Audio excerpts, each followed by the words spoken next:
Hi there, my name is Paul Howard Harrison. I'm an assistant professor in the teaching stream at the Daniels Faculty and computational design lead at HGR.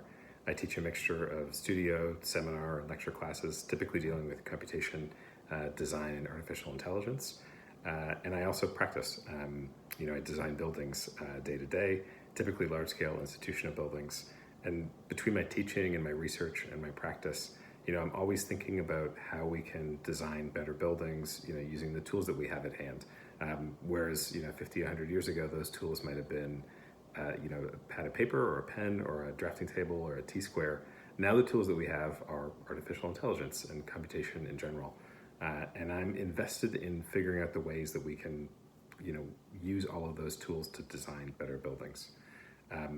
One of those things that, one of the ways that I'm learning is reading.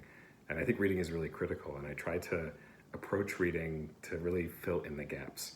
I think it's really important as a researcher and as a student, as an academic, to approach the world with the understanding that you really don't know that much. There is so much to learn. There is always something to learn.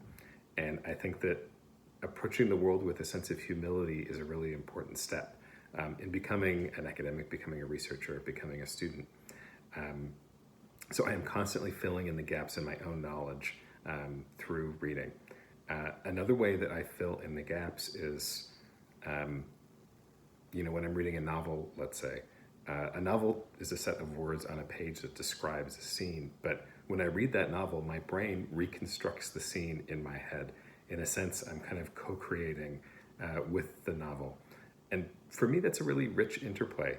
And I think that what I get out of reading the novel is way more interesting than what I would get out of, let's say, a film adaptation, because the gap sort of between the intent of the author and the execution of the movie that's playing in my mind, there's a bit of co-creation there. And obviously what I would see in my head is different from what you might see.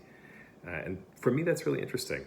And I think ties back to the way that we deal with other intelligences. If I am working with artificial intelligence, let's say, and I give it a set of instructions, its execution might be different. And so I think that dealing with these sort of slippages between intent and execution, particularly in the way that we read and the way that we construct worlds in our head, is a really, really exciting way to approach research and teaching.